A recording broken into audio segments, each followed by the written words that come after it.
Hey guys, welcome back to World of Warships. Today we got a new premium ship to take a look at. This one is earnable for pretty much everyone if you've been playing the game for a little bit this last month. It's available in the combat missions over here. It's the Pozharsky, something like that. You're going to get it here in this Voyage to the North Pole event, and this is all it's going to be for, as far as I know. Not going to be for a doubloons or in the premium shop at all, just here. But I haven't really been paying attention to the combat missions, and as you can see, I'm pretty well caught up. And I don't play the game like hours and hours and hours every day. You know, it's not that difficult, I think, to complete this. I could be wrong, though. Again, I haven't really been paying too much attention to it, but the completion is pretty close. So I do think this is a reasonable ship that most people could get to. So what is this thing? Well, if you've played the game a long time, you might recognize this shape. It looks a lot like a Kutuzov, does it not? Very similar ship. And in fact, it's pretty much just a Kutuzov without HE. There are some other changes. We do have a better reload to compensate for that. So our DPM on the AP is a little bit better. The armor piercing does have slightly improved pen angles, but not really by much. And we only have 18 kilometers of range, where Kutuzov itself gets 19 kilometers of range. Kutuzov, of course, one of the original premium ships that was removed from the game from sale because it was a little too strong back in the day. Nowadays, I don't think it would be that terribly overpowered. It's still really, really good.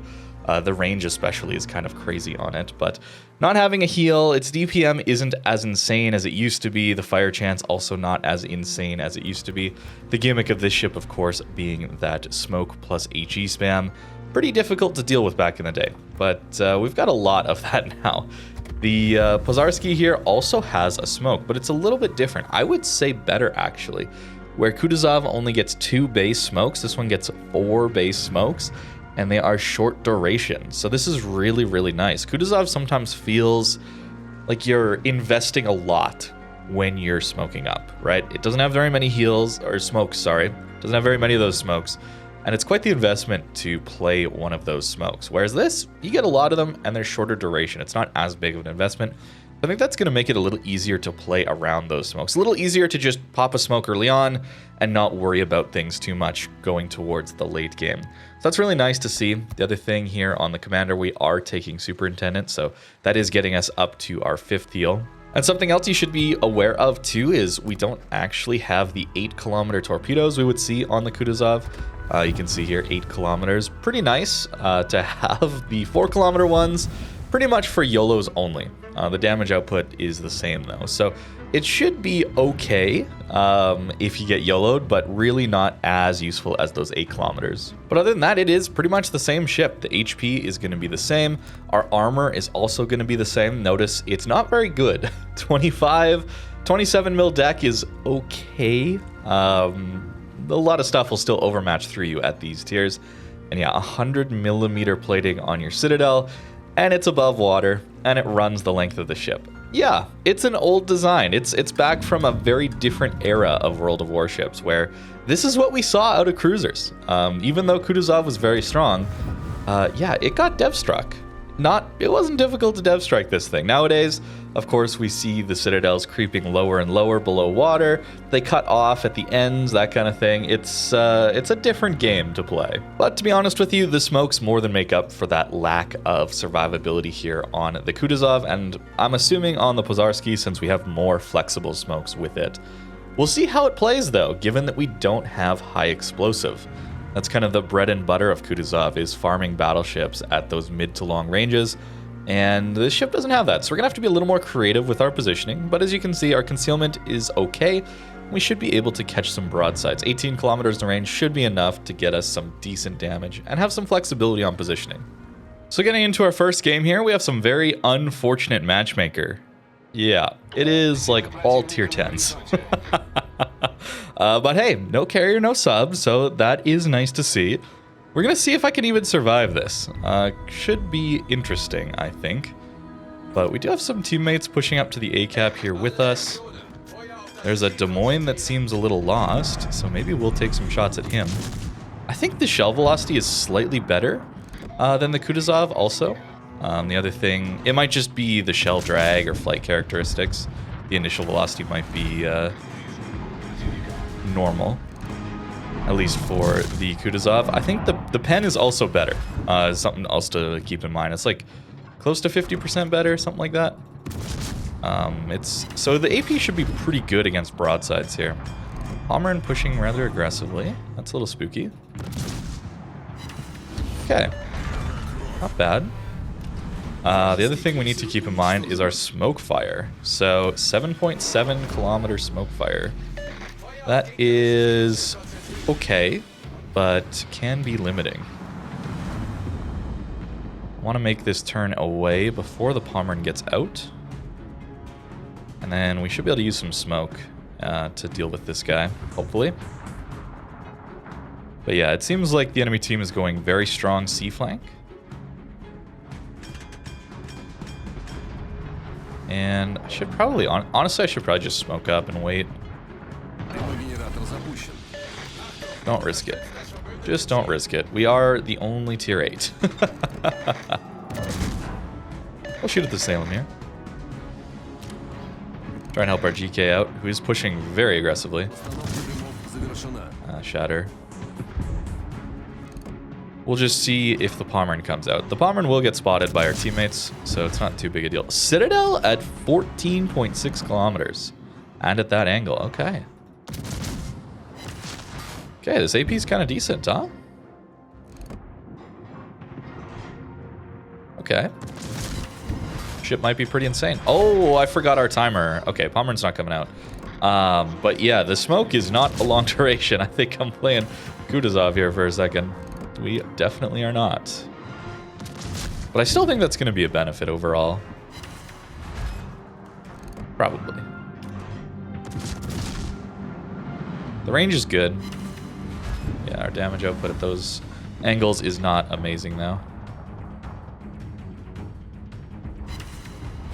Yeah. But 17k already. You know, we've done that damage without taking any in return.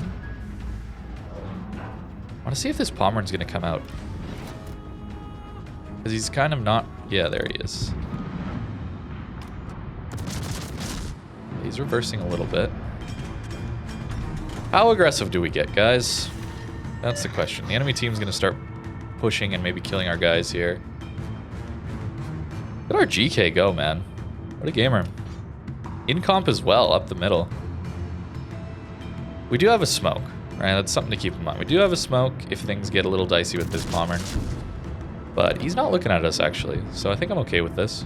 Superstructure hits, you know, we would certainly love to have HE here when they're angled. You know, lighting fires and that is really good against battleships. We'll try and get some damage in. Maybe he'll get greedy to come try and deal some damage to us. We'll catch some more broadsides. Slava at 24 kilometers potentially could go for us. Although it seems like this Pommern just wants to take out our GK.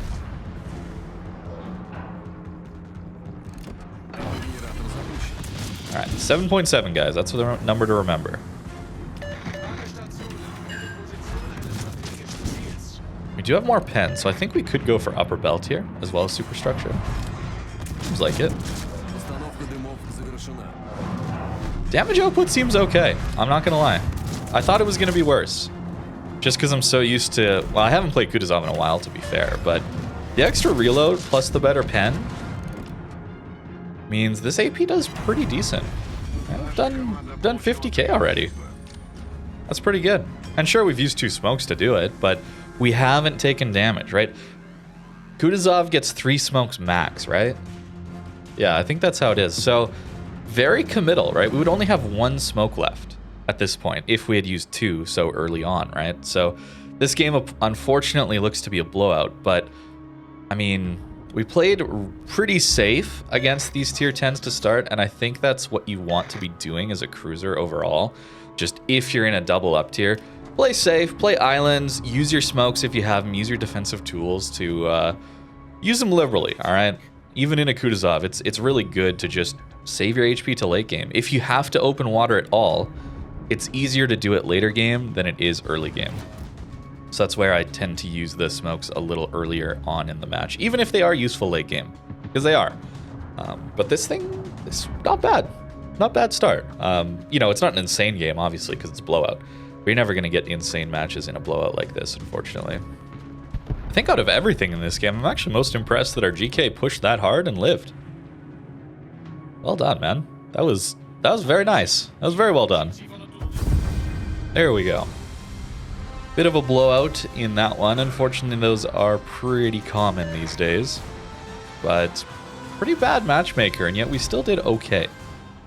Again, it's not an amazing game. 50k is hardly impressive at all, but given how it went, I don't know. I think this ship has some potential. I don't think it's necessarily just a, you know, pretty much free ship they're giving away to just, you know, if you've been playing the game for the past, I don't know, month or however long this campaign has been going on in the combat missions, you know, sometimes you can just give away a bad ship. This thing might not just be one of those, like the Picardy. Yeah, maybe they should have been switched around. That is a free giveaway ship if I've ever seen one. Now in our next game, we get the complete opposite matchmaker. We actually get ourselves some really nice tier 8 matchmaker. But there is a carrier who seems to have found me. And I guess we'll see if he takes a liking to us or not as for the rest of this game. But we do get the benefit now where we actually are the correct tier for what we're fighting. So Amagi does miss us here. That's really nice. And as you can see, overpens into the destroyer. That's going to be an issue. That is definitely going to be an issue. So we're really just hoping these people are going to be angling to us a bit. Oh wow, the spotting's all gone. That's sad. But hey, not a total waste, right? Just because we have all these smokes. Right, we're not committing quite as much to this engagement as a Kutuzov might be, right? This Amagi is definitely just going to go kite. And sure, Kutuzov would have, you know, it would have a kilometer of range yet to deal with. But still, this isn't bad. Good damage at range, too. And keep in mind, we're comparing to Kutuzov, something that was removed from sale for being too good. A long time ago, given, you know, to be fair, a long time ago. So it's not like it's that as good as that, as it's not as good as it was. Especially, are we taking blind shots, my guy? I mean, there's other ships, isn't there? Crazy. Hey, new ship, fair enough. Haven't seen it before.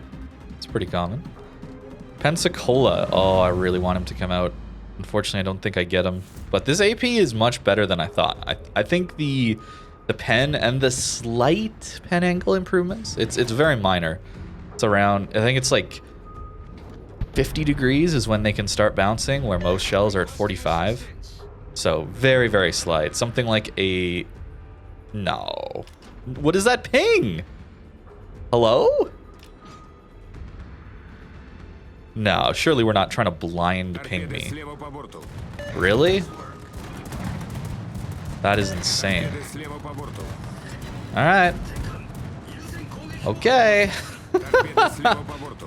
Very strange how people play this game, but hey, maybe it makes sense somehow. Maybe we can make it make sense. I do not know. Doesn't make any sense to me. Oh, both battleships over here, though. Again, it would be nice to have some high explosive into these guys. 15 seconds on this consumable. I don't know if that's enough time to do a full stop, you know? That is something to consider. Oh, wow, we don't have spotting. Sub should pop up for a second, maybe.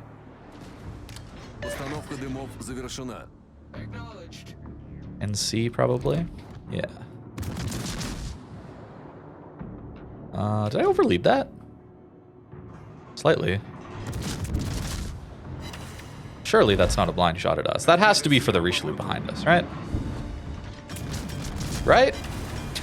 Okay, guys. Confused. Confused gamer. I don't know what is happening. What is happening?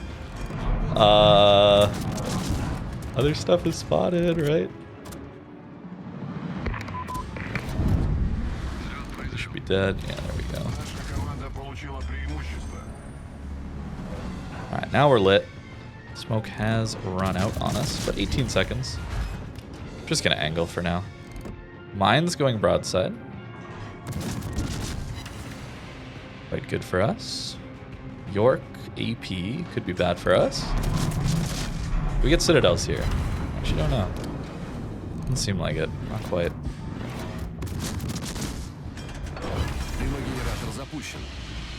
But we have another smoke, so we're good to go. So even though the smokes run out sooner, having more of them and having them up quicker is just really nice. All right, we should get some nasty hits into this Amagi. And much like Kutuzov, having a Hydro is just wonderful. Really, really nice to have for when you're just sitting in smokes like this. Very easy to take. 6.2! Wow, that was a really nice hit. Very nice to have a Hydro when sitting broadside in smokes like this. Okay. Smoke is running out again. NC's behind an island. Amagi just shot. So at worst, we have like one Amagi salvo to deal with. He's turning away. I'll get greedy for it. 65k, that's not bad. Nice, NC's down. Richelieu's doing some work. Actually, do I need a smoke here? I don't think so. I think we're good to maybe turn in a bit. Oh, York. Maybe not. Turning radius isn't amazing on this ship. So if you're caught broadside, again, that Citadel is big. So might not be the best idea for us to turn in here as much as I might want to. Are you gonna burn out? Doesn't look like it quite. Bow on York. Maybe he'll go broadside to us? Oh, we missed the Amagi. Richelieu cleans it up for us. Very nice. Okay, we got the York's gun temporarily. He's just stopping. I mean, fair enough. Like, we're not going to do damage to him at this angle. Actually, that wasn't bad. Yeah, forced broadside by the carrier. Unfortunate for him. Alright, let's see what we can do with this salvo. 9k, does it kill him? It does? What? Okay, this AP is kind of sick. Against your own tier and lower? Like, man. I mean, we Citadel the Salem at 15, like 14 and a half, right? Maybe this is a pretty sick AP boat. I don't know. These games ended pretty quick. Like, you know, not as bad of a blowout, but still kind of a blowout in this one. Interesting. Interesting. Well, considering the two new ships that I got to take a look at this week, this one feels amazing. I mean, my comparison is possibly the worst ship in the game. So, you know, the bar is pretty low, but this isn't too bad. Yeah, not having HE kind of sucks compared to Kutuzov, but the reload's better, slightly improved pen angles, the shell flight times are a little better. But yeah, you lack the torpedoes of the Kutuzov, that longer range. But hey, you're going to get this thing in this Voyage to North Pole event right up here. This event will start, at least when I'm recording this, 9 days. I guess that means it should go up tomorrow, so 8 days for you guys. And then once that's fully unlocked, you'll have 27 days to go through the rest of this. So if you haven't even started yet, you have like a month or so to get through everything, which I think is probably doable if you started now even. Again, not sure. I haven't been paying attention to that mission chain, but it has been completing relatively quickly for me. That's what I'll say. So there you go. There's the Pozharsky, I guess. New tier 8 Russian cruiser premium. And basically a Kutuzov without the high explosive. And a few tweaks after that. So thank you very much for watching. Let me know what you think in the comments down below. And have a great rest of your day.